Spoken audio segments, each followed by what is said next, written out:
ओम शांति शांति शांति। गुरुर्ब्रह्मा गुरुर्विष्णुः गुरुर्देवो महेश्वरः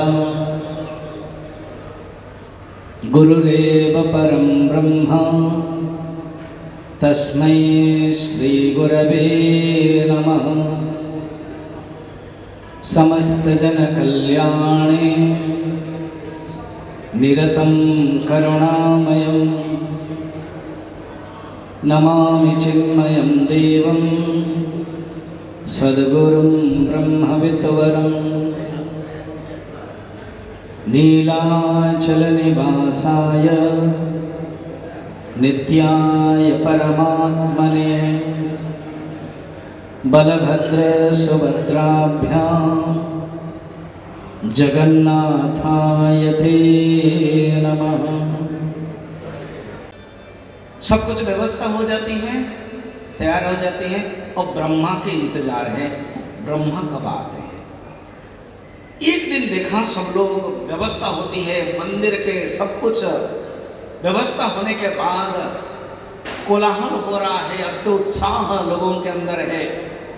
जब उत्साह तब देखा कि आकाश में एक तेज पुंज प्रकाशित हो रहा है। आप कल्पना कीजिए, जब भी मैं कुछ बोल रहा हूं, मेरी जो वाणी वो शब्द है, शब्द आपके अंदर एक वृत्ति पैदा करता है और वो वृत्ति से आप अपने कल्पना करते हो आपके सामर्थ्य के अनुसार, आपकी भक्ति के अनुसार। जो जितने जिसके पास जितनी भक्ति है उतनी वृत्ति कल्पना करके उसमें लीन होते हैं, भगवान को इस प्रकार के दर्शन करते हैं। आकाश में एक सुंदर तेज पुंज आता है और जब तेज पुंज ज्योति आ जाता है सब लोग आश्चर्य होते हैं और उस ज्योति को देखते हैं। जब ज्योति को देखते हैं तो एक विराट विमान है और उस विमान में हजारों हजार हंस पक्षी के पीठ के ऊपर एक विमान है और पक्षी हंस पक्षी उड़ रहे हैं, भगवान ब्रह्मा के वाहन हंस पक्षी। तो वो उड़ रहे हैं और उसके इस विमान के अंदर भगवान ब्रह्मा बैठे हैं।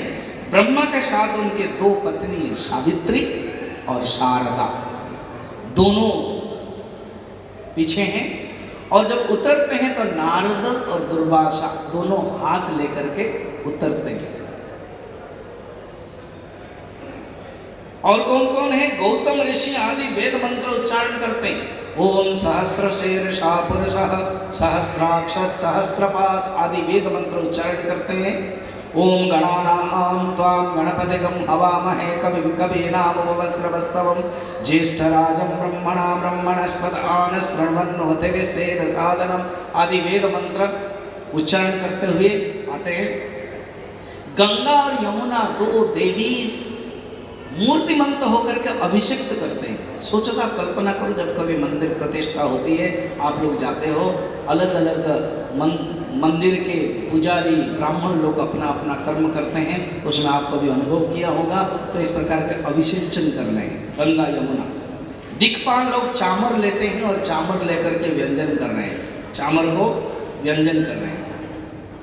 और चंद्र और सूर्य मूर्तिमंत होकर के छत्र धारण करते हैं, सुंदर छत्र है और छत्र धारण करके आते हैं और तपस्वी गण ब्रह्मा को उपासना करते हैं।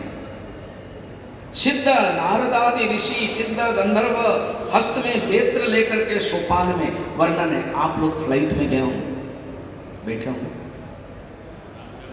दो सिस्टम है जब लैंड होता है। आजकल एरो ब्रिज होता है, वो जो एरो ब्रिज है वो आप फ्लाइट रहता है वो अपने आप आ जाता है, बस आप बैठ के देखते हो, अच्छा लगता है देखने में, it is interesting to see. Then उसके बाद सेटिंग हो जाता है, फिर जो एयर हस्टेस है खोल देते हैं, फिर आप निकल जाते हैं। ये मॉडर्न है।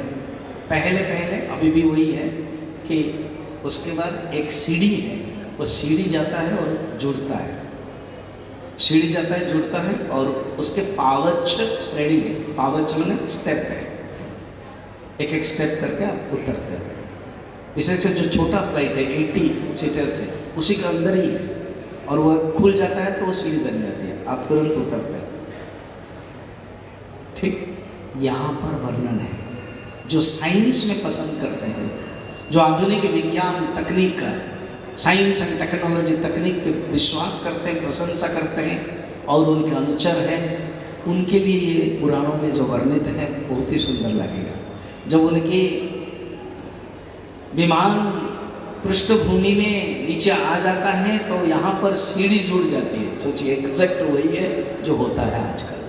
सीढ़ी जुड़ जाती है और सीढ़ी संयुक्त, इसलिए लिखा है पावच्च श्रेणी। मैं एग्जैक्ट श्लोक भी आपको बता सकता हूँ।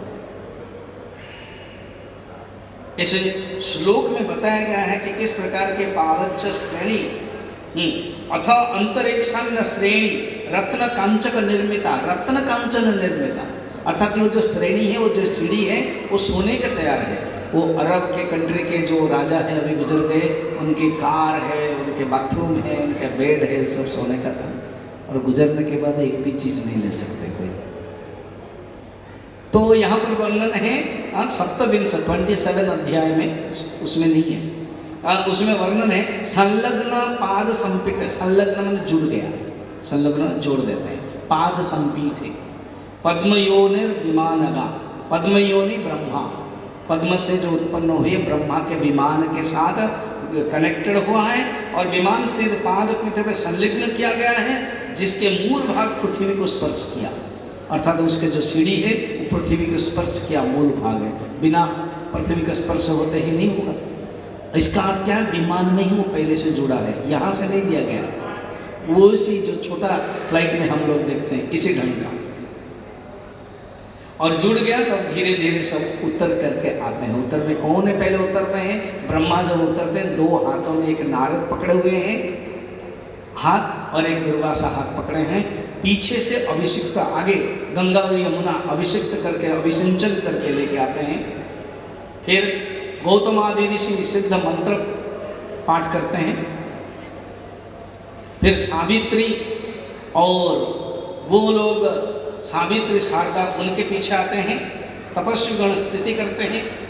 पहुँचते ही इंद्रद्युम्न, इंद्रद्युम्न के जो चरित्र आप जितना पढ़ते हो ना, हम जितना पढ़ते हो उतना अच्छा लगता है। कितना सरल थे, कितना भाग्यवान है कि ब्रह्मा भी उनको प्रशंसा करते हैं। ऐसे बहुत रेयर भक्त पुराणों में वर्णन है, जैसे इंद्रद्युम्न है। कोई उनके लिए बार बार कहे कि तुम्हारे कारण भगवान आते, तुम्हारे तपस्या है, तुमको खुश करने के लिए भगवान इस प्रकार के रूप में आते हैं, बहुत कम है। हम राम अवतार देखते हैं, कृष्ण अवतार देखते हैं, उसमें कई भक्तों का नाम जुड़ा हुआ है। कई भक्तों के कारण भगवान आते हैं। वसुदेव के पूर्व जन्म में तपस्या करते हैं, तभी भगवान आते हैं पुत्र बन करके। नंदन यशोदा के पूर्व जन्म में धरा और द्रोण थे, पुत्र का भाग्य नहीं था, फिर भी कहते हैं ठीक है तुम्हारे पुत्र नहीं होंगे, मैं बनूंगा नहीं, मगर मैं तुम्हारे पालित मां बनूंगा।